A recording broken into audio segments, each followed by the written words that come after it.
Okay, dissociate होना, टूटना। तो वाटर के मॉलिक्यूल्स जो हैं वो टूटते हैं। ठीक है, किसमें किसमें टूटेंगे वाटर के मॉलिक्यूल?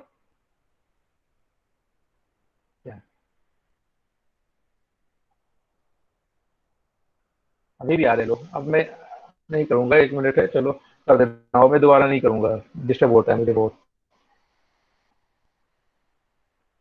ठीक है, तो डिसोसिएशन ऑफ वाटर है, तो वाटर के मॉलिक्यूल टूटेंगे, वाटर के मॉलिक्यूल टूटते हैं जिसको हम आयनाइजेशन ऑफ वाटर भी बोलते हैं। डिसोसिएशन ऑफ वाटर मतलब वाटर के मॉलिक्यूल का टूटना। तो वाटर के मॉलिक्यूल टूटते हैं तो जो बोला जाता है कि हाइड्रोजन आयन देता है और हाइड्रोक्सिल आयन देता है। ठीक है, ये आपको मालूम है, वाटर हाइड्रोजन आयन देगा और हाइड्रोक्सिल आयन देगा। लेकिन ये हाइड्रोजन आयन अकेले नहीं रह सकता है। हाइड्रोजन आयन जनरली क्या हो जाएगा ना, वो आपको प्रोटॉन हो जाता है। प्रोटॉन मतलब बाहर कुछ सेल ही नहीं रहेगा, तो खाली न्यूक्लियस बचेगा। तो जनरली वो एक हाइड्रोजन आयन जो होता है वाटर के एक मॉलिक्यूल से आपको रिएक्शन करके H3O प्लस बनाता है, जिसको हम लोग बोलते हैं हाइड्रोनियम आयन। तो हाइड्रोजन आयन पानी में हाइड्रोनियम आयन के फॉर्म में रहता है, याद रखिएगा। और हाइड्रोक्सिल आयन तो अपना हाइड्रोक्सिल आयन के फॉर्म में रहेगा ही रहेगा। लेकिन जब हम आगे रिएक्शन वगैरह पढ़ते हैं या कैलकुलेशन करते हैं तो हम इक्वेशन यही लेके चलते हैं, hydrogen ion, hydroxyl ion and hydrogen ion, जो वाटर का डिसोसिएशन होता है। ठीक है, और बोला जाता है कि पूरा का पूरा ये रिवर्सिबल रिएक्शन है। रिवर्सिबल रिएक्शन का मतलब आप जानते हैं, दोनों प्रोसेस, आपको एक ऐसा स्टेज आएगा जिसमें दोनों फॉर्म रहेगा, ये भी रहेगा और ये दोनों भी रहेगा। ठीक है, ये दोनों मिलके वो भी बना देगा, वो टूटता रहेगा। जरूरी नहीं कि दोनों अमाउंट बराबर रहे, जरूरी नहीं कि ये दोनों मिलके जितना है उतना ही ये है, हो सकता है ये बहुत कम हो। वाटर का डिसोसिएशन बहुत कम होता है, याद रखिएगा। अभी आगे आएगा, बहुत कम वाटर जो है हाइड्रोजन आयन और हाइड्रोक्सिल आयन में टूटता है, बहुत ही कम अमाउंट ऑफ वाटर रहता है। ठीक है, तो अब लेकिन टूटेगा जब भी वाटर, तो हाइड्रोजन आयन जितना बनेगा या हाइड्रोनियम आयन, उतना ही हाइड्रोक्सिल आयन भी रहेगा। मतलब जितना पॉजिटिव चार्ज रहेगा उतना ही नेगेटिव चार्ज रहेगा। जितना हाइड्रोजन आयन उतना ही हाइड्रोक्सिल आयन, तो बैलेंस रहता है। तो बोला जाता है जब दोनों बैलेंस है, जितना हाइड्रोजन आयन है उतना हाइड्रोक्सिल आयन है, तो वो कहलाएगा आपको न्यूट्रल सोल्यूशन। वाटर न्यूट्रल होता है जनरली, क्योंकि दोनों एक दूसरे को न्यूट्रलाइज कर लेता है। अगर किसी तरह से हम एक्स्ट्रा ऐड कर दें हाइड्रोक्सिल आयन, उस सोल्यूशन में एक्स्ट्रा हाइड्रोक्सिल आयन ऐड कर दें बाहर से, ठीक है, तो वो क्या हो जाएगा, हाइड्रोक्सिल आयन कम हो जाएगा, हाइड्रोजन आयन ज्यादा हो जाएगा, तो वो बोलेंगे एसिडिक कंडीशन हो गया। क्यों, आगे देखेंगे।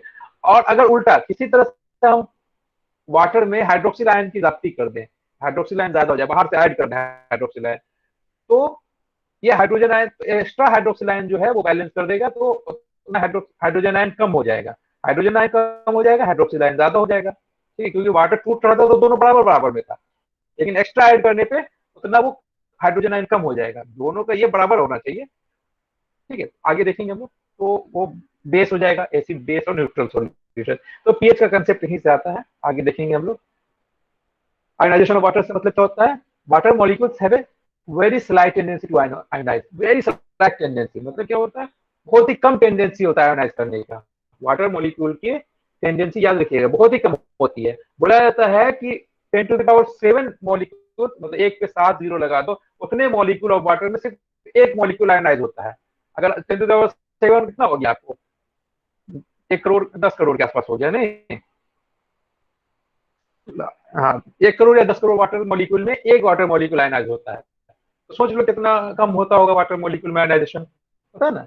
इसलिए बोलते प्योर वाटर आपको कैरी भी नहीं करता है इलेक्ट्रिसिटी को, क्योंकि वो आयन एक दूसरे दूसरी जगह जाता भी नहीं है। ठीक है, तो इस तरह से आपको जब प्रोटॉन अलग हुआ, ठीक है, मतलब वाटर मॉलिक्यूल ज्यादा है, ये आपको जो रिएक्शन है, ठीक है, इक्विलिब्रियम रिएक्शन है, बोथ में रिवर्सिबल रिएक्शन है, ये भी बन रहा है, ये दोनों जुड़ के ये भी बन रहा है, लेकिन ये दोनों बहुत ही कम है, बहुत ही कम है, वाटर मॉलिक्यूल ज्यादा है। ठीक है, तो आप हाइड्रोजन आयन, हाइड्रोजन आयन और हाइड्रोक्सिल आयन में टूट जाता है वाटर मॉलिक्यूल, कम ही, लेकिन कुछ मॉलिक्यूल्स टूटते हैं।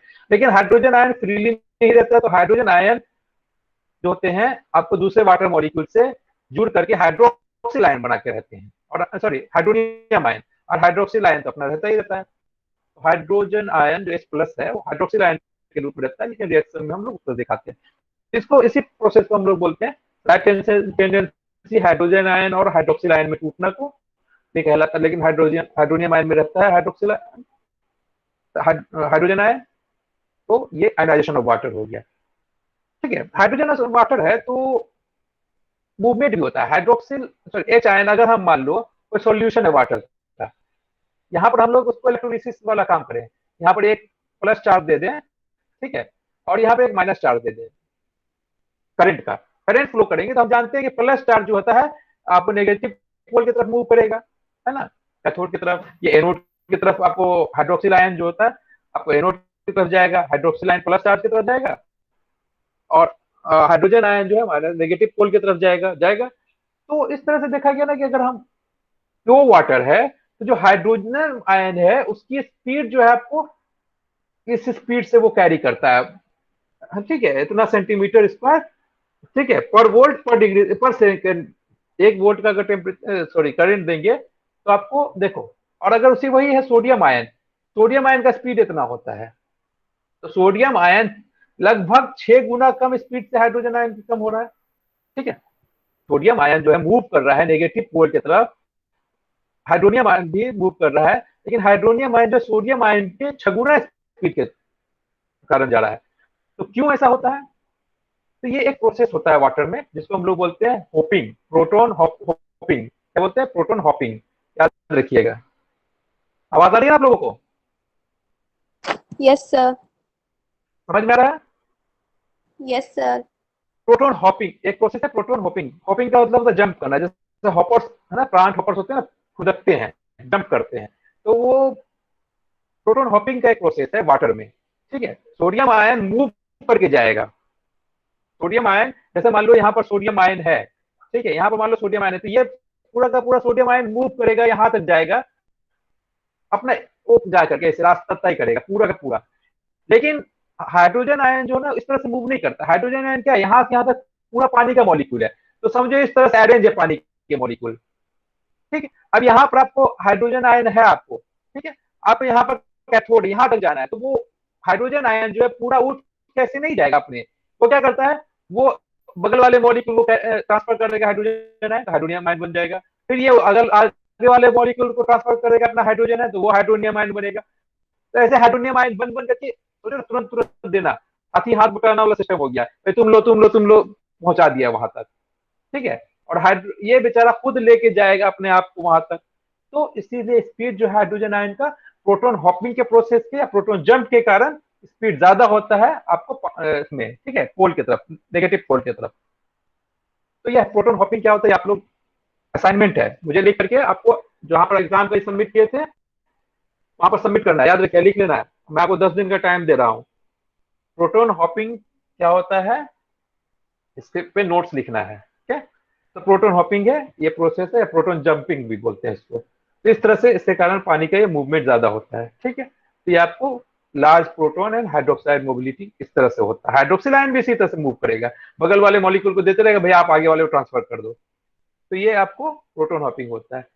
रिवर्सिबल रिएक्शन और इक्विलिब्रियम कांस्टेंट क्या होता है ये भी आप जानिए, तभी आपको आगे काम आएगा। तो रिवर्सिबल रिएक्शन क्या होता है, वैसा रिएक्शन जो बोथ भी होता है, दोनों डायरेक्शन में होता है। क्या होता है, मान लो कोई सबस्ट्रेट है, वो कंबाइन करके या रिएक्शन करके दूसरा प्रोडक्ट बना रहा है CND, तो ये प्रोडक्ट रिवर्सिबल रिएक्शन में ये प्रोडक्ट सबस्ट्रेट का भी काम करेगा, ये दोनों फिर ये भी बनाएगा, ठीक है। तो दोनों एक दूसरे को बनाता रहेगा। तो एक ऐसा स्टेज आएगा जहां पर AB जितना CD बना रहा है उतना CD AB भी बनाएगा। तो एक स्टेज आएगा जब दोनों इक्विलिब्रियम में आ जाए। इक्विलिब्रियम में आने का मतलब ये नहीं कि दोनों बराबर हो जाएंगे, हो सकता है ये ज्यादा हो जाए ये कम हो जाए, या उल्टा ये ज्यादा हो जाए ये कम हो जाए। इक्विलिब्रियम में ये होता है, इक्विलिब्रियम लेकिन बराबर नहीं होता है, लेकिन वो इक्विलिब्रियम है कि एक रेशियो पे जाके वो दोनों आपको कांस्टेंट हो जाएंगे, ठीक है। तो यही है आपको इक्विलिब्रियम। तो ये इक्विलिब्रियम कांस्टेंट जो होता है वो प्रोडक्ट का मल्टीप्लीकेशन, प्रोडक्ट का जो ये जब आप हम ये लगाते हैं ना ब्रैकेट, ठीक है, स्क्वायर ब्रैकेट जब लगाते हैं इसका मतलब होता है कंसंट्रेशन ऑफ सी, मतलब सी का अमाउंट ले रहे हैं। सी जो है ये प्रोडक्ट है यहाँ पर के लिए, ये concentration of C into concentration of D, ये जब लगा रहे हैं आप स्क्वायर ब्रैकेट तो उस चीज का कंसंट्रेशन बताता है, याद रखिएगा, ठीक है। कंसंट्रेशन ऑफ सी और कंसंट्रेशन ऑफ डी का मल्टीप्लीकेशन जो होगा, और ये सबस्ट्रेट मतलब ये प्रोडक्ट का कंसंट्रेशन, प्रोडक्ट का कंसंट्रेशन और सबस्ट्रेट का कंसंट्रेशन का रेशियो जो है वो इक्विलिब्रियम कांस्टेंट कहलाता है, याद रखिएगा। दोनों अगर जितने भी प्रोडक्ट रहेंगे उतने सब कंसंट्रेशन को मल्टीप्लाई करेंगे, जितने प्रोडक्ट है सभी कंसंट्रेशन को, जितने सबस्ट्रेट है उनके सबको मल्टीप्लाई करके डिवाइड कर देंगे। तो ये रेशियो बता रहा है ना, प्रोडक्ट का रेशियो और सबस्ट्रेट का रेशियो, यही इक्विलिब्रियम कांस्टेंट है। ठीक है, इक्विलिब्रियम कांस्टेंट क्या है? Product divided by concentration of products divided by concentration of substrate. ये एक रेशियो पे आके फिक्स हो जाएगा और ये कांस्टेंट रहता है। ये जब इक्विलिब्रियम अचीव कर लेगा कोई रिएक्शन, इक्विलिब्रियम अचीव कर लिया ये रिएक्शन ने, तो ये कांस्टेंट रहेगा। ये के इक्विलिब्रियम एक कांस्टेंट है जिसको हम बोलते हैं इक्विलिब्रियम कांस्टेंट। ठीक है, इससे अब क्या हो जाएगा, तो ब्रैकेटेड टर्म जो होगा मोलर एक्टिविटी बताता है, मतलब मोलर एक्टिविटी कितना मोल है। ठीक है, मोलर एक्टिविटी मतलब एक्टिव कितना एक्टिव है। ठीक है, कंसंट्रेशन से ज्यादा बताएगा एक्टिव है, कितना बना रहा है। ठीक है, तो मोलर एक्टिविटी है। The equilibrium constant is fixed. ठीक है, फिक्स होगा क्योंकि कांस्टेंट है, चेंज नहीं होगा। और characteristic of any chemical reaction, किसी भी केमिकल रिएक्शन का कैरेक्टरिस्टिक होता है आपको क्यों, किसी पर्टिकुलर टेम्परेचर एंड प्रेशर पे। ठीक है, अगर हम टेम्परेचर चेंज कर देंगे तो ये वैल्यू चेंज कर सकता है। उस टेम्परेचर पे कांस्टेंट है लेकिन दूसरे टेम्परेचर पे चेंज हो जाएगा, ये रिएक्शन का रेट को चेंज कर देगा ना इक्विलिब्रियम को। तो टेम्परेचर जो है चेंज कर सकता है इक्विलिब्रियम कांस्टेंट पे, लेकिन उस टेम्परेचर पे वो कांस्टेंट हो जाएगा। तो हर एक टेम्परेचर पे इक्विलिब्रियम कांस्टेंट जो फिक्स सॉरी। ठीक है, तो अब अगर डिफाइन करना हो तो define the composition of final equilibrium mixture. Final equilibrium mixture जो है एक ऐसा जगह जहां पर दोनों कांस्टेंट है irrespective of starting amount of reaction. इससे कोई फर्क नहीं पड़ता ये कितना ले रहे हो और ये कितना बन रहा है, लेकिन ये रेशियो आपका हमेशा सेम रहेगा। अगर ये कम लोगे तो ये कम बनाएगा, रेशियो उतना ही आ जाएगा। ये ज्यादा लोगे तो ये ज्यादा बनेगा, लेकिन रेशियो फिर उतना ही आ जाएगा, ये कांस्टेंट रहेगा। तो अगर इक्विलिब्रियम कांस्टेंट को डिफाइन करना है तो आप कर सकते हो composition of final equilibrium mixture, okay, irrespective of the starting amount of reactants and products। ठीक है, conversely one can calculate the equilibrium constant for given reaction। किसी भी रिएक्शन के लिए कैलकुलेट किया जा सकता है किसी टेम्परेचर पे, दिए हुए टेम्परेचर पे। ठीक है, तो ये आपको इक्विलिब्रियम कांस्टेंट है। उम्मीद है समझ में आ गया होगा, नहीं आया तो बोलिए। आ गया समझ में सबको? Yes, sir. आ गया। तो उसी तरह अब वाटर भी तो एक आपको रिवर्सिबल रिएक्शन है वाटर का आयनाइजेशन, तो उसको देखते हैं हम लोग।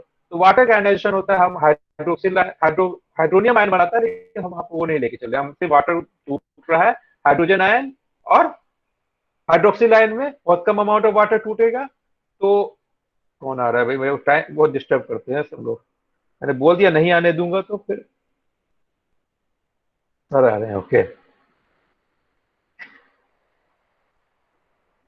ओके, तो आपको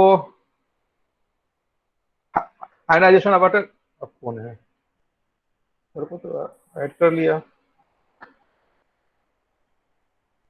हेलो,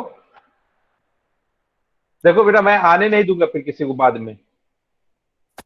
सर थे, सर को मैं ऐड किया इसलिए सिर्फ। ठीक है, मॉर्निंग। बाद में किसी को। Sir good morning sir. Good morning sir. Good morning sir. Hello, ठीक है, तो आयनाइजेशन ऑफ वाटर पे हम लोग आते हैं। तो आयनाइजेशन ऑफ वाटर के लिए देखिए, तो वाटर एक आयनाइज होगा तो हाइड्रोजन आयन देगा एंड हाइड्रोक्सिल आयन देगा। अब हम यहाँ पर वो नहीं बोलेंगे कि हाइड्रोनियम आयन बनाएगा, ठीक है, हम इसी रिएक्शंस को लेके चलेंगे आयनाइजेशन ऑफ वाटर के लिए। तो जब आयनाइजेशन ऑफ वाटर हो रहा है तो वाटर का इक्विलिब्रियम कांस्टेंट भी कुछ होगा। तो इक्विलिब्रियम कांस्टेंट का जो फार्मूला होता है concentration of product divided by concentration of substrate, यही होता है ना। तो यहाँ पर सबस्ट्रेट हमारा क्या है, सिंपली एक वाटर मॉलिक्यूल है, तो एक ही मॉलिक्यूल है तो एक यहाँ पर लेके चल रहे हैं। उसी तरह अगर हाइड्रोजन आयन है, ठीक है, और हाइड्रोक्सिल आयन है, तो ये आपको दोनों का प्रोडक्ट कंसंट्रेशन को मल्टीप्लाई कर रहा है। ठीक है, सर ये आपको। सर जी सर। हाँ sir. It is a fourth semester class ना, और second semester? Yes sir, second semester. Yes sir, second semester. बच्चे लोगों को फीस के बारे में एक बार बता देना।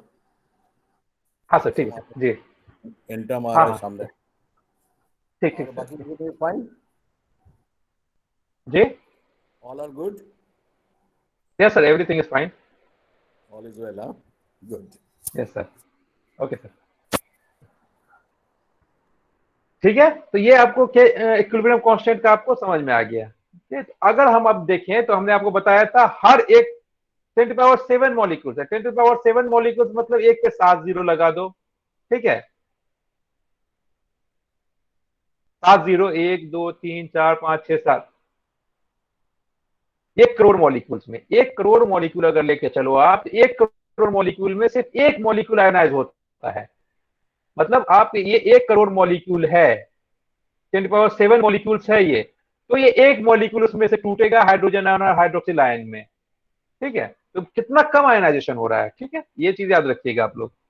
तो 25 डिग्री सेंटीग्रेड हमको टेम्परेचर भी फिक्स रखना है, तो के इक्विलिब्रियम निकालना होता है। तो अगला अगर हम देखें कंसंट्रेशन ऑफ प्योर वाटर, हमने आप लोगों को कैलकुलेशन कराया था कि कितना मोलर होता है। ये मोलर कंसंट्रेशन है। अगर हम प्योर वाटर लेके चल रहे हैं तो प्योर वाटर की मोलरिटी होती है 55.5 मोलर। याद रखें, आपको याद होगा, मैंने कैलकुलेशन करवाया था आप लोगों को। ठीक है, मोलरिटी ऑफ वाटर निकालने के लिए प्योर वाटर का, तो 55.5 मोलर होता है। उसी तरह अगर हम देखें इसेंशियल कांस्टेंट रिलेशन, तो जो लो कंसंट्रेशन में हाइड्रोक्सिल आयन और हाइड्रोजन आयन में आपको 10⁻7 मोलर हो जाएगा। लो कंसंट्रेशन है, इतना मोलर में एक मोल, ये एक मोल बन रहा है तो इतने मोल्स होंगे, होगा ना। तो वैल्यू ऑफ के इक्विलिब्रियम कांस्टेंट जो है निकाला जाता है तो 1.8 इंटू 10⁻16 मोलर होता है। याद रखिएगा इसको। ये के इक्विलिब्रियम 25 डिग्री सेंटीग्रेड पे, मतलब इक्विलिब्रियम कांस्टेंट जो होता है वाटर का 1.8 इंटू 10⁻16 मोलर है। ठीक है, मोलर कांस्टेंट इसका ये होता है, ये मोलर में जाएगा इसका कंसंट्रेशन, है ना। क्यों? क्योंकि ये मोल में है, ये मोल में है, ये मोल में है, तो ये दोनों मोल हो जाए तो एक मोल हो जाएगा यहाँ पर। उल्टा अगर ज्यादा, ये फर्स्ट ऑर्डर रिएक्शन सेकंड में ज्यादा हो जाएगा, अगर ज्यादा स्टेट लेके चलोगे तो स्क्वायर में होगा, तो ठीक है। तो दी वैल्यू ऑफ ये इतना हो गया। ठीक है, तो 25 डिग्री सेंटीग्रेड पे इसका इतना होता है। कंडक्टिव अगर इलेक्ट्रिकल कंडक्टिविटी मेजर करके करा गया है तो इसका आपको हो गया। तो अब आपको पता है कि ये के इक्विलिब्रियम आपको मालूम है, वाटर का मोलरिटी मालूम है, तो वाटर की मोलरिटी इतनी है। ठीक है, के इक्विलिब्रियम इधर हम इसको मल्टीप्लाई कर दिए इधर, तो ये दोनों, इसका मल्टीप्लीकेशन और ये दोनों बराबर हो जाएगा। यही कहलाता है डिसोसिएशन कांस्टेंट ऑफ वाटर। ठीक है, K W is equal to product जो होंगे उनका मल्टीप्लीकेशन, या के, ठीक है, equilibrium constant into concentration of water molecule, ये आपको कहलाता है आयनाइजेशन कांस्टेंट। ठीक है, आयनाइजेशन कांस्टेंट ऑफ वाटर। ठीक है, तो ये आपको याद रखना है। अगर डिफाइन भी करना होगा डिसोसिएशन कांस्टेंट ऑफ वाटर क्या होता है, तो dissociation constant of water is the product of different hydroxyl ion and hydrogen ion in any solution।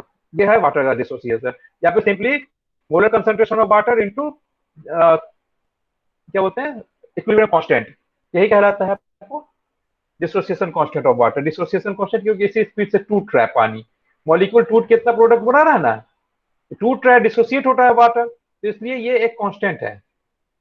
Constant है मतलब हमेशा सेम रहेगा अगर प्योर वाटर है तो, या फिर और कुछ भी ऐड करेंगे तो भी ये कांस्टेंट ही रहना है, वाटर उतना ही टूटना है, वाटर टूटना उतना ही, एक्स्ट्रा अगर ऐड करोगे तो भी ये अगर बढ़ेगा तो ये घटेगा, ये घटेगा तो ये बढ़ेगा, मतलब दोनों का रेशियो सेम रहेगा। अगर हाइड्रोक्सिल आयन आप ऐड कर दोगे तो ये आपको कम हो जाएगा, और अगर hydroxyl ion sorry hydrogen ion add कर दोगे तो ये कम हो जाएगा। लेकिन होना है इसको कांस्टेंट, जिसको डिसोसिएशन कांस्टेंट बोलते हैं। पानी का डिसोसिएशन कांस्टेंट एक टेम्परेचर पे कांस्टेंट रहेगा। ठीक है, तो इसी को कैलकुलेट कर सकते हो। के इक्विलिब्रियम तो हमने बता दिया आपको, जो है कितना है 1.8 इंटू -16 मोलर। तो इनको मल्टीप्लाई करोगे तो ये आ जाएगा आपको, इसको मल्टीप्लाई करो तो आपको आ जाएगा दोनों का constant 1 into 10⁻14 molar square.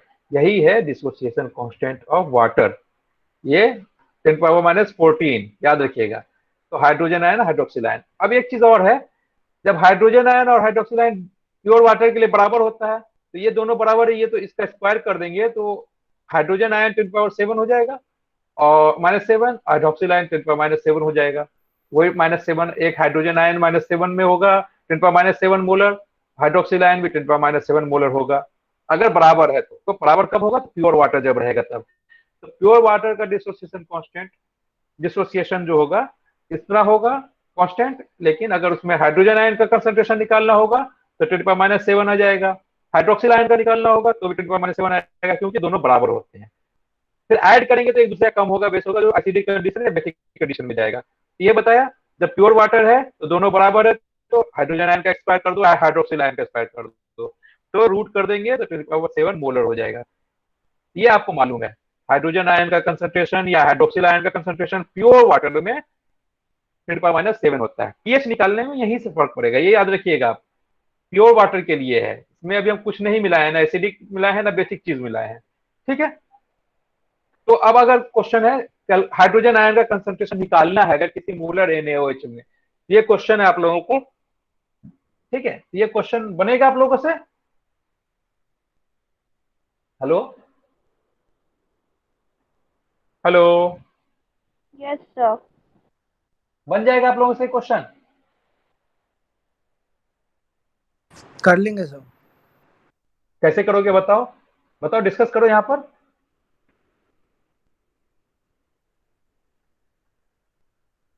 Molarity कैसे करोगे? तो दिया हुआ है। देखो, हाँ यहाँ पर दिया हुआ है NaOH का, मतलब OH का हम एक्स्ट्रा ऐड कर रहे हैं। पानी का तो होता है 10⁻⁷ OH concentration of hydrogen ion, आपको 10⁻⁷ है ना, और हाइड्रोक्सिल आयन का भी 10⁻⁷ होता है, लेकिन हम extra hydroxyl ion concentration add कर रहे हैं। तो कितना मोलर ऐड कर रहे हैं हम लोग? 0.1 मोलर, है ना, 0.1 ठीक कर रहे हैं ना। तो हमारा मालूम होता है ये कांस्टेंट होता है, डिसोसिएशन कांस्टेंट वाटर का। तो ये हम बढ़ा रहे हैं, क्या कर रहे हैं, ये बढ़ा रहे हैं, तो ये क्या होगा हमारा,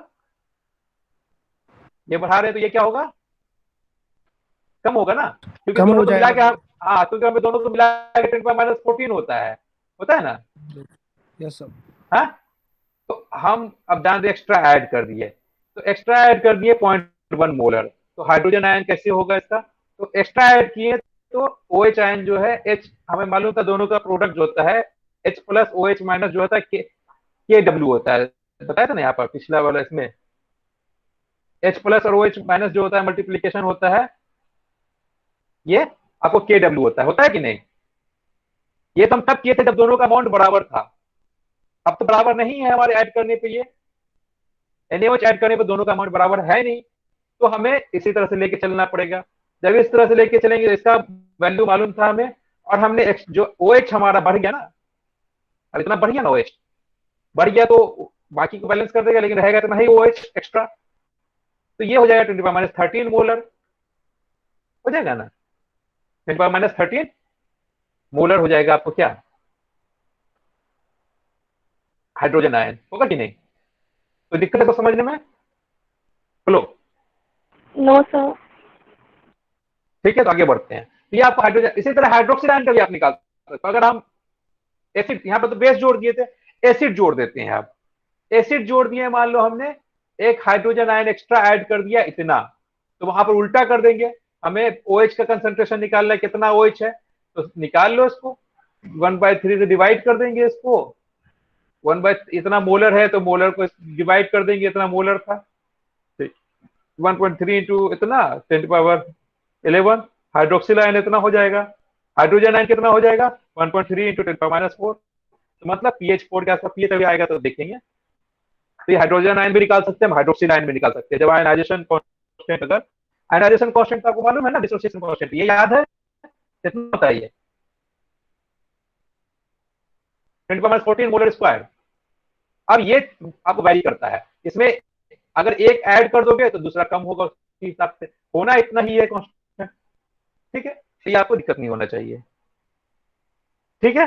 तो ये आपको आगे है, तो पीएच निकालने के लिए जरूरत होता है। और एक चीज है, पीएच हम लोग जब निकालते हैं तो हमारा कंसंट्रेशन 1 मोलर से लेके, ठीक है, 0.1 मोलर तक रहता है, तभी हम निकालते हैं किसी चीज का। 1 मोलर से ज्यादा कंसंट्रेशन का पीएच नहीं निकालते, याद रखोगे। अगर हम 2 मोलर 3 मोलर कंसंट्रेशन HCl का निकाल दें तो वहां पीएच नहीं निकालते हम लोग, क्योंकि वहां पर पानी है ही नहीं। पानी कहाँ मोलर, पानी जब रहेगा पूरा पानी 1 मोलर से ज्यादा डिसोसिएट हो ही नहीं सकता है, पानी पानी 1 मोल से ज्यादा डिसोसिएट हो ही नहीं सकता, चाहे कितना भी ऐड कर दो तुम, ठीक है। पानी मैक्सिमम हमने ठीक है, 1 मोल पानी है, उससे ज्यादा डिसोसिएट नहीं होगा, तो वो दिक्कत होता है डिसोसिएशन में।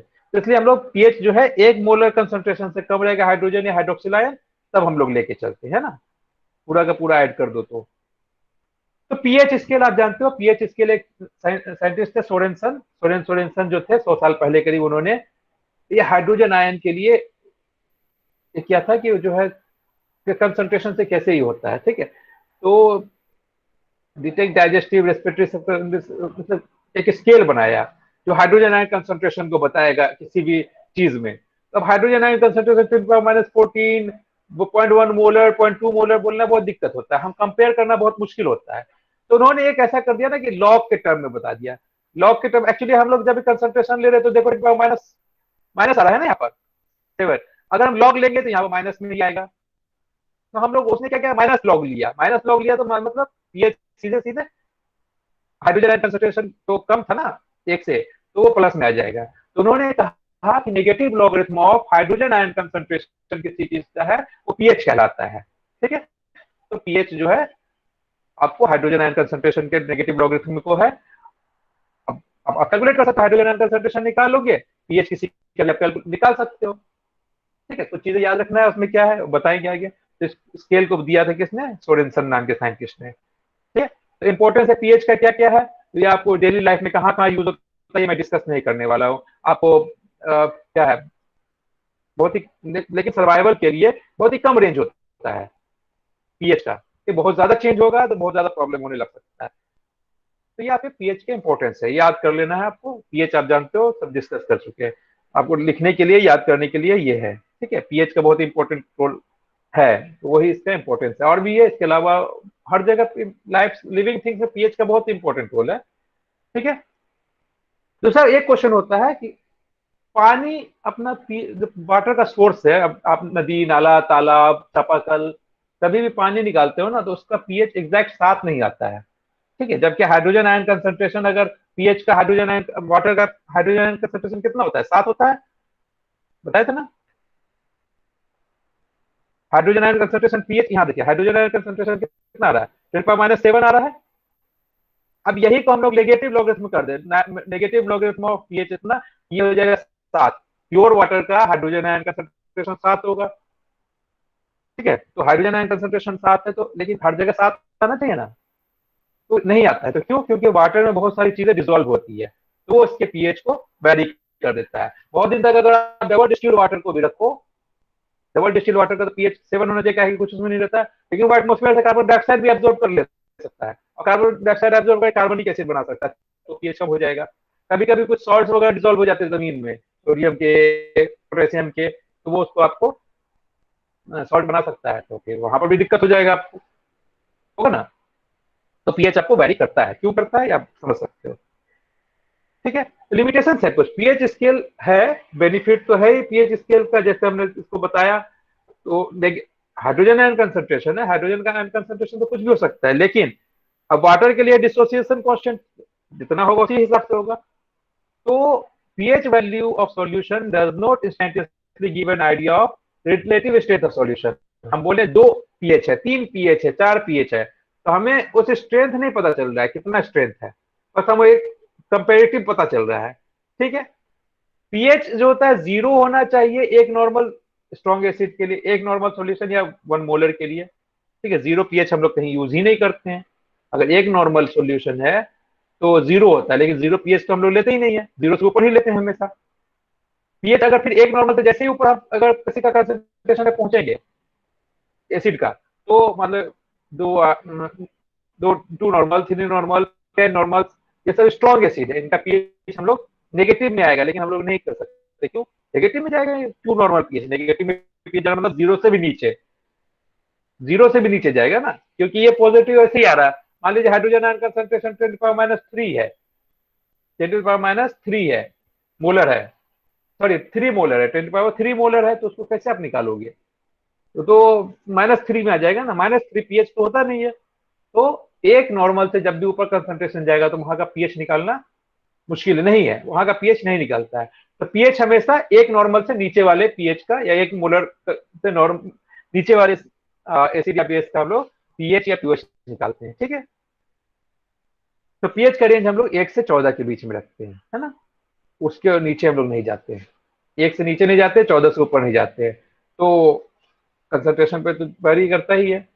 तो अब प्योर वाटर के लिए हम लोग मालूम था, निकाल लिए थे हाइड्रोजन आयन इस तरह से था। तो इसी का हम लोग लॉग नेगेटिव लॉग्स में निकालेंगे तो 7 हो जाएगा। अभी 7 से नीचे जाएगा हाइड्रोजन आयन, मतलब 7 इतना से ज्यादा कंसंट्रेशन हो रहा है तो पीएच 7 से नीचे जाएगा। अगर इससे ज्यादा मतलब इससे कम हो रहा है कंसंट्रेशन, माइनस कम होने मतलब -8 -9 कम होगा ना, -9 -10, तो हाइड्रोजन आयन अगर इतना से भी कम हो जाएगा तो वो 7 पीएच से ऊपर जाता रहेगा। 7 पीएच से ऊपर जाएगा तो बेसिक होगा, याद रखिएगा। तो एसिड और बेस में क्या है, आप लोगों का टाइम तो नहीं हो गया, टाइम नहीं ना हुआ अभी। हेलो, आवाज आ रही है बेटा? Yes, sir. Sir 10:47 Yes, sir. 10:10 तक है टाइम, है ना? नहीं, 11:10 तक टाइम है अभी है। 11 हम लोग बफर अगले क्लास में करेंगे, आज ये इसको कंप्लीट कर देते हैं, ठीक है। तो एसिड और बेसिस क्या है? एसिड अब हम लोग जानते हैं, एसिड किसको बोलते हैं? एसिड जो सब्सटेंस वाटर में सॉल्यूशन में हाइड्रोजन आयन दे उसको एसिड बोलते हैं। जो हाइड्रोक्सिल आयन दे वो कहलाता है बेस, ये जानते हैं ना। तो कोई भी सब्सटेंस अगर कोई सॉल्यूशन में गया वाटर में, हाइड्रोजन आयन दिया, तो वाटर में हाइड्रोजन आयन कम बढ़ गया, तो जो रिमेनिंग हाइड्रोक्सिल आयन है वो बैलेंस हो जाएगा, एक्स्ट्रा उतना हाइड्रोजन आयन हो जाएगा। तो इतना हाइड्रोजन आयन होगा तो पीएच आपका 7 से नीचे जाएगा, पीओएच जो है कम होता जाएगा। तो हाइड्रोजन आयन बढ़ेगा तो हाइड्रोक्सिल आयन कम होगा, हाइड्रोक्सिल आयन बढ़ेगा तो हाइड्रोजन आयन कम होगा, ठीक है। तो वाटर में ऐड करने पे अगर हाइड्रोजन आयन ज्यादा हो रहा है तो एसिडिक हो जाएगा, हाइड्रोक्सिल आयन ज्यादा हो रहा है तो बेसिक हो जाएगा, ठीक है। उसी तरह अगर हाइड्रोजन आयन आपको ज्यादा है, ये देखो ये ज्यादा है, 10⁻1 ज्यादा होता है, 10⁻14 कम होता है, याद रखिएगा, माइनस में है ना, इसलिए। तो अगर हम इसका नेगेटिव लॉगरिथम निकाल ले तो 1 हो जाएगा, ठीक है, होगा ना। इसका 2 हो जाएगा नेगेटिव लॉगरिथम इसका, लेकिन नेगेटिव लॉगरिथम 3 हो जाएगा, ये हो जाएगा नेगेटिव लॉगरिथम 14। तो क्या बोलते हैं ना, यहाँ के बाद से तो हाइड्रोजन आयन खत्म हो जाएगा ना, यहाँ तो हाइड्रोजन आयन रहेगा ना, हाइड्रोक्सिल आयन बढ़ता जाएगा, हाइड्रोजन आयन तो एकदम एकदम खत्म हो जाएगा, लगभग कम के बराबर। और जब 14 पूरा का पूरा हाइड्रोक्सिल आयन ही आ गया तो हाइड्रोजन आयन नहीं है, यहाँ से हाइड्रोक्सिल आयन की ज्यादती होती जाएगी, लेकिन हाइड्रोजन आयन फिर भी सॉल्यूशन में रहेगा, कम होता जाएगा। यहाँ से हाइड्रोक्सिल आयन आपको कम शुरू होगा, हाइड्रोजन आयन बढ़ना शुरू होगा, यहाँ पर सबसे ज्यादा हाइड्रोजन आयन होगा, हाइड्रोक्सिल आयन 0 होगा, ठीक है, हाइड्रोक्सिल आयन नहीं होगा यहाँ पर, है ना, या फिर एकदम इतना कम होगा कि आपको, तो उसी तरह से यहाँ पर निकालते जाइए। यहाँ पर जाइएगा तो हाइड्रोजन आयन बिल्कुल कम रहेगा, इतना कम हो जाएगा कि नेग्लिजिबल बोल दोगे, और पूरा का पूरा हाइड्रोक्सिल आयन आएगा, है ना। तो यहाँ पर हाइड्रोक्सिल आयन आपको ज्यादा हो गया, यहाँ पर हाइड्रोजन आयन की ज्यादती हो गई सबसे ज्यादा, है ना। तो उसी तरह पीएच भी हो जाएगा 1 से लेकर 14 तक। स्ट्रॉन्ग एसिड और वीक एसिड का कंसेप्ट आता है। स्ट्रॉन्ग एसिड ऐसा है कि कोई भी सब्सटेंस अगर मतलब हाइड्रोजन आयन रखता है, उसको सॉल्यूशन में डाले तो पूरा का पूरा डिसोसिएट हो जाएगा, 100% आयनाइज हो जाएगा। जैसे HCl है, HCl अगर पानी में आया ना तो वो पूरा का पूरा डिसोसिएट हो जाएगा हाइड्रोजन आयन और क्लोराइड आयन में। तो ऐसे सब्सटेंस कहलाते हैं स्ट्रॉन्ग एसिड, याद रखिएगा। स्ट्रॉन्ग एसिड किसी भी को पानी में डालें तो वो पूरा का पूरा डिसोसिएट हो जाएगा हाइड्रोक्सिल आयन और नेगेटिव जो एनायन में, ठीक है, कैटायन एनायन में। तो ऐसे चीज स्ट्रॉन्ग एसिड कहलाते हैं। उसी का उल्टा है वीक एसिड। वीक एसिड है जो पूरा का पूरा डिसोसिएट नहीं होगा, कुछ आपको अपना फॉर्म में रहेगा, कुछ आपको डिसोसिएट होगा, कुछ जैसे एसीटेट है, एसिटिक एसिड। एसिटिक एसिड इस तरह से आएगा पानी में, तो कुछ हाइड्रोजन आयन एसिटेट आयन में टूटेगा, लेकिन बाकी जो है मैक्सिमम अपने आप को उसी फॉर्म में रखेगा। ऐसे सब्सटेंस कहलाते हैं वीक एसिड। जितने भी ऑर्गेनिक एसिड्स हैं ना, आपको कार्बोनिक एसिड्स, ऑर्गेनिक एसिड, तो ये सब जनरली ऐसे ही रहते हैं। तो इनका लिविंग सिस्टम में होना बहुत ही इंपॉर्टेंट है। क्यों? क्योंकि ये पूरा का डिसोसिएट होता है तो पीएच को बहुत ज्यादा वैल्यू चेंज करेगा, लेकिन ये चीज जो होता है आपको पीएच को ज्यादा चेंज नहीं होने देगा। अगर मान लो एक्स्ट्रा हम लोग ऐड कर दिए तो वो क्या करेगा, हाइड्रो एसिटेट आयन से आपको जुड़ जाएगा, तो ये आपको उतना ही हाइड्रोजन आयन रहेगा।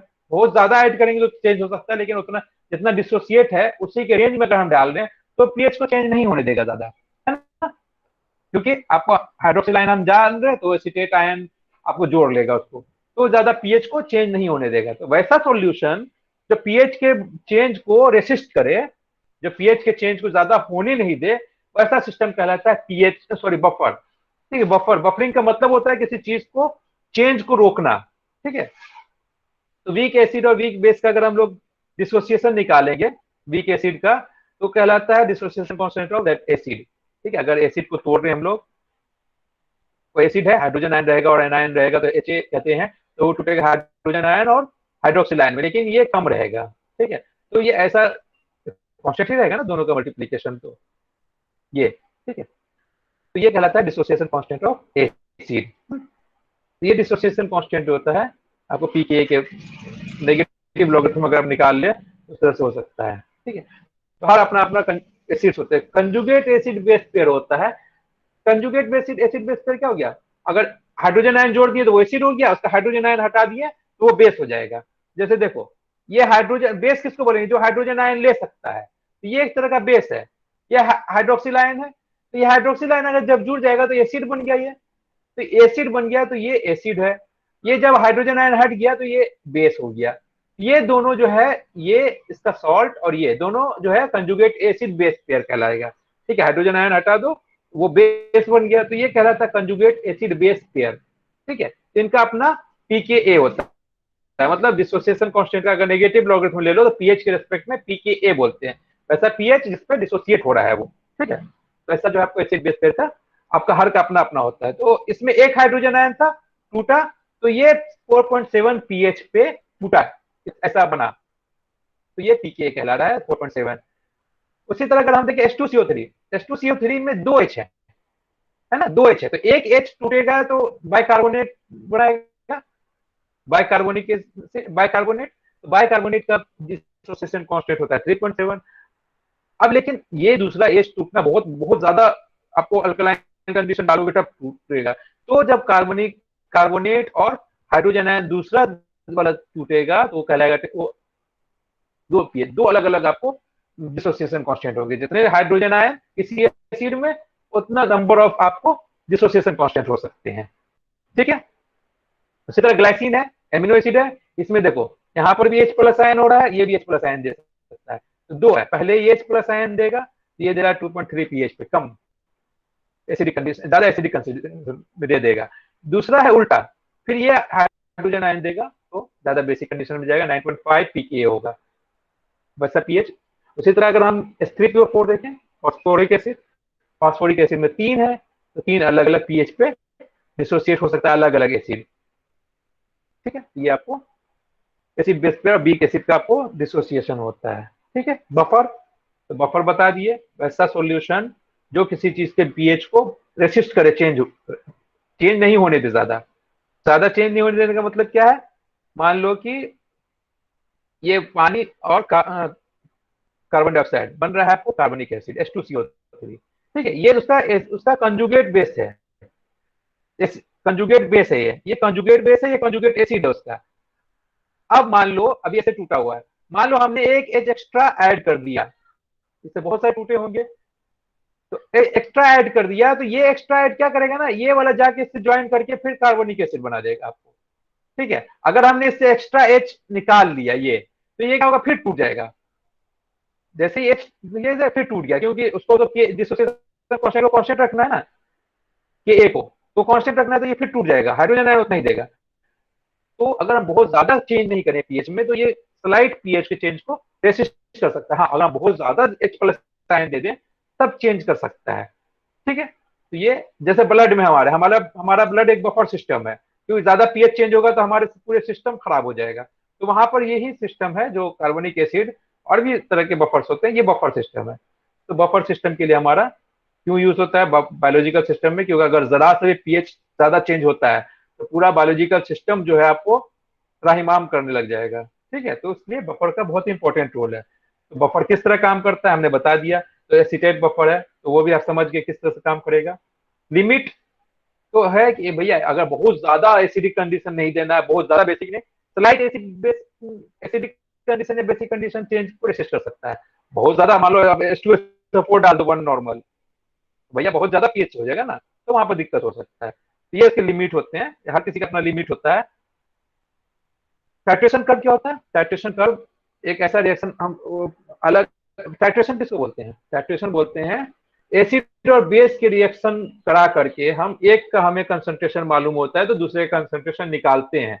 अगर एसिड का कंसंट्रेशन मालूम है तो हम उसको न्यूट्रलाइज करते हैं, क्योंकि बेस को न्यूट्रलाइज करेगा, और वो हम उसको टाइट्रेट करते हैं, तो उसका हमें पता चल जाता है उसको न्यूट्रलाइज करने के लिए कितना एसिड चाहिए, कितना बेस चाहिए। अगर हमें उस एसिड या बेस का कंसंट्रेशन मालूम है, अमाउंट मालूम हो गया कितना जा रहा, तो पता चल जाएगा दूसरे का कितना कंसंट्रेशन है। तो वो आपको उसका प्रोसेस कहलाता है टाइट्रेशन। तो हम उसी तरह से टाइट्रेशन के लिए एक कर्व बनाते हैं, अलग अलग कंसंट्रेशन डालते रहते हैं, पीएच मापते रहेंगे तो पता चलेगा कि हमारा किस तरह का ग्राफ बना। तो जब हम टाइट्रेशन कर रहे हैं, पीएच कम करते जा रहे हैं, पीएच कम कर रहे हैं एसिड कंडीशन में, एक कंडीशन पे जाकर दोनों बराबर हो जाएगा 7 पे, फिर बाद में एसिडिक होता रहेगा या फिर बेसिक होता जाएगा। तो वो टाइट्रेशन स्केल का करते हैं, तो उस समय किसी चीज का पता चलता है। तो ये मालूम है टाइट्रेशन अगर आप रिएक्शन करोगे तो पता चलेगा आपको, ठीक है, किसी का कंसंट्रेशन निकालना होता है तो, ठीक है। बफर के लिए आपको पता है पीके जो होता है, पी है, जैसे पी है, पी का मतलब ही होता है हम पोटेंशियल किसी का निकाल रहे हैं, जैसे पीएच है हाइड्रोजन आयन कंसंट्रेशन का नेगेटिव लॉगरिथम, उसी तरह पीके है तो के का नेगेटिव लॉगरिथम, के का dissociation constant of acid, A for acid है, डिसोसिएशन कांस्टेंट के, अगर के बी डाल दें हम लोग तो डिसोसिएशन कांस्टेंट ऑफ बेस हो जाएगा, ठीक है। तो वहां पर hydrogen ion concentration, hydroxyl ion concentration लेंगे, तो ये पीके जो होगा आपको negative logarithm of dissociation constant of acid है, ठीक है। अलग अलग इसके लिए यूज करना होता है। तो इसी तरह से आपका होता है हाइड्रोजन आयन कंसंट्रेशन होता है उसका dissociation constant into acid divided by base, ये आपको होगा ना, बिल्कुल आपको मतलब हाइड्रोजन आयन कंसंट्रेशन एसिड और बेस का रेशियो आ जाएगा, ठीक है। तो अगर हम दोनों तरफ लॉग कर दें, लॉगरिथम कर दें इस तरह से, तो हमारा ये लॉग आ गया। लॉग तो आराम से कर सकते हैं, ये रिएक्शन है आपको के ए इंटू एसिड और बेस का कंसंट्रेशन डिवाइड कर दें, ठीक है। क्यों? क्योंकि बेस तो हमारा OH था ना, यहाँ पर H into H plus ion OH minus ion, base अगर सिंपली इधर रखें तो वो हो जाएगा एसिड का डिसोसिएशन, जो एसिड हम ले रहे हैं उसका कंसंट्रेशन था नहीं, जैसे ये देखो ये के था, के है, ये डिसोसिएट हो रहा है एसिड और बेस में, ठीक है। तो ए हमारा सबस्ट्रेट था, ये हमारा एसिड है, एसिड का कंसंट्रेशन है एच, उसी का आपको एनायन है, उसी का हाइड्रोक्सिल आयन है, ये एनायन क्या है? बेस है ना, ये तो बेस ही तो है, बेस है, ये एसिड है, एसिड का कंसंट्रेशन है। तो हमारा एसिड, ये एसिड का कंसंट्रेशन, यहाँ पर क्या हो जाएगा? बेस का कंसंट्रेशन जो है और हाइड्रोक्सिल आयन का कंसंट्रेशन, ये आपको डिसोसिएशन कांस्टेंट कहला रहा है, ठीक है। तो K is equal to H plus ion into base divided by acid, okay, ये याद रखिए। इसी को हम लोग अगर कंसंट्रेशन, ये एसिड को इधर ले आए, बेस नीचे आ जाएगा, तो K A into acid divided concentration of acid divided by concentration of base is equal to क्या हो जाएगा? Concentration of H plus ion, ठीक है, ये हो जाएगा, देखो ना, concentration of H plus ion. अब हम इसमें क्या किए, दोनों साइड लॉग ले लिए, लॉग ले लिए दोनों साइड, इधर भी इधर भी, तो लॉग क्या हो जाएगा? मल्टीप्लाई में लॉग ये हो जाता है, तो यहाँ देखो लॉग 10, लॉग बेस 10 ले रहे हैं, ठीक है, बेस 10 है तो लॉग डिसोसिएशन कांस्टेंट का हो जाएगा, लॉग एसिड बेस का रेशियो का हो जाएगा, ठीक है। तो यही, अब देखो इसको हम माइनस करते हैं इधर, तो ये होता है पीएच, तो ये उल्टा पीएच हो गया, माइनस पीएच हो गया, तो हम इधर नेगेटिव भी लगा दिए, मान लो यहाँ पर भी नेगेटिव कर दिए, ठीक है। ये नेगेटिव करें, अगर इसका प्लस करना रहेगा तो बेस का कंसंट्रेशन उलट देंगे, ये नेगेटिव हो जाएगा, तो यहाँ पर दोनों तरफ माइनस कर दिया, माइनस पीएच, ठीक है, डिवाइडेड बाय माइनस पीके, यहाँ पर भी माइनस कर दिया, यहाँ माइनस,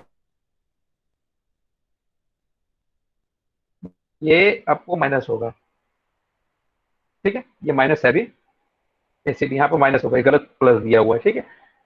तो पीएच, अब ये माइनस पीएच है, माइनस लॉगरिथम है, हमने जब माइनस लॉगरिथम कर दिया तो पीएच हो गया, पीएच इंटू पीके, ये माइनस पीके था, उल्टा कर दिया पीके, ठीक है, माइनस लॉग बेस 10 हो गया, है ना, ये माइनस लॉग बेस 10 हो गया। तो ये आपको, अगर हम इसको प्लस करना चाहें यहाँ पर, ये हम इसको उल्टा कर देंगे, बेस ऊपर जाएगा, एसिड नीचे चला जाएगा, ठीक है। यही ये इक्वेशन कहलाता है हेंडरसन हैसेलबैच इक्वेशन, याद रखिएगा इसको। पीएच आयन किसी एसिड का, एसिड के हाइड्रोक्सिल आयन उसके एसिड बेस का रेशियो और उसके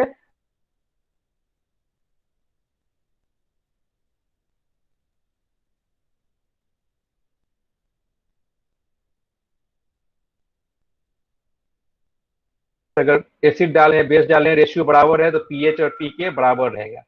अगर हम जितना एसिड है उतना ही बेस है, रेशियो सेम है, ठीक है। तो बफर में हम वही बोलते हैं ना, बफर में चेंज नहीं होने देता है, एसिड जितना है उतना ही बेस रहेगा। अगर हम माइन्यूट भी चेंज करेंगे तो फिर बेस उसको काउंटर कर लेगा, उतना ही एसिड बना लेगा। तो जितना एसिटिक एसिड है उतना ही एसीटेट होगा, तो जितना एसिड है उतना बेस है, तो बफर में वही चीज होता है। तो बफर में पीएच जो होता है वही पीके होता है बफर के लिए। जो मतलब डिसोसिएशन कांस्टेंट का नेगेटिव लॉगरिथम है वही हाइड्रोजन आयन कंसंट्रेशन का नेगेटिव लॉगरिथम है, ठीक है। तो बफर जो होता है क्या होता है, प्लस माइनस वन पीएच के यूनिट को वैरी कर सकता है, उसी के रेंज में काम करेगा। अगर बहुत ज्यादा चेंज नहीं करें हम तब, मतलब एक पीएच जितना पीएच है, मान लो किसी का पीएच 4.2 है, ठीक है, किसी का भी पीएच 4.2 है, तब जब दोनों आपको बफर है, बफर का 4.2 पीएच है, तो हम 3.2 से 5.2 के बीच में अगर वैरी करें, कोई चीज ऐड करेंगे, तो वो उतना बफर के रेंज पर रेसिस्ट कर सकता है, लेकिन उससे ज्यादा को चेंज नहीं कर सकता। तो बफर इस रेंज को चेंज को रेसिस्ट कर सकता है plus minus one pH unit को, ठीक है। तो ये आपको अलग अलग है, डिसोसिएशन हो रहा है तो आपको कैसे होगा। मान लो फॉस्फोरिक एसिड है, जैसे जैसे हम पीएच उसका बढ़ा रहे हैं, पीएच बढ़ा रहे हैं मतलब हाइड्रोक्सिल आयन कम कर रहे हैं, तो वो डिसोसिएशन होना लगेगा, होगा।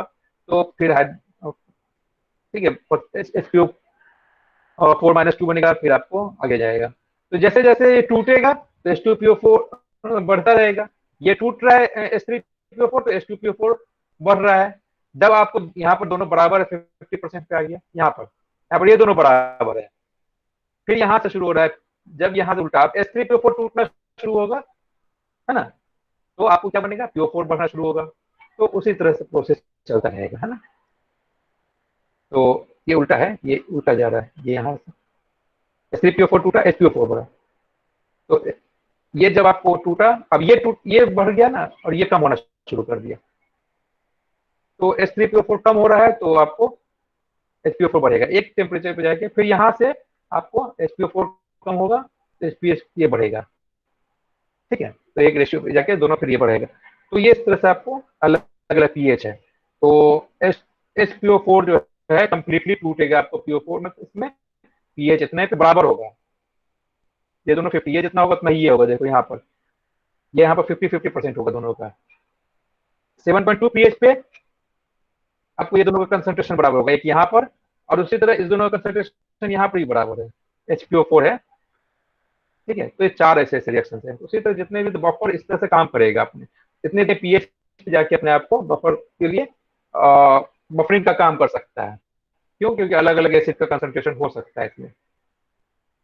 तो बफर को चूज करने के लिए अपना अपना कुछ तरीका होता है। तो क्या क्या है, बफर जो है ऐसा सब्सटेंस चुनो जो मैक्सिमम पीएच रेंज को कवर करे, ठीक है। एक पीएच से ज्यादा को जो है एसिड उसका पीएच का हो, ठीक है, ठीक है। टॉक्सिक नहीं होना चाहिए सेल के लिए, क्योंकि हम सेल बायोलॉजिकल सिस्टम के लिए अगर करेंगे तो should not confound in the experiment, सिर्फ एक्सपेरिमेंट के लिए कंफाउंड नहीं, बाकी आपको प्लांट सिस्टम या मिनरल सिस्टम में भी आके जाए। ये आपको, हाँ, कुछ पूछना है तो बताओ। समझ में आया आप लोगों को? Yes sir. पीएच, बफर और ये समझ में आ गया? कुछ दिक्कत है तो बता दो, पूछो। नहीं पूछना है, समझ में आ गया?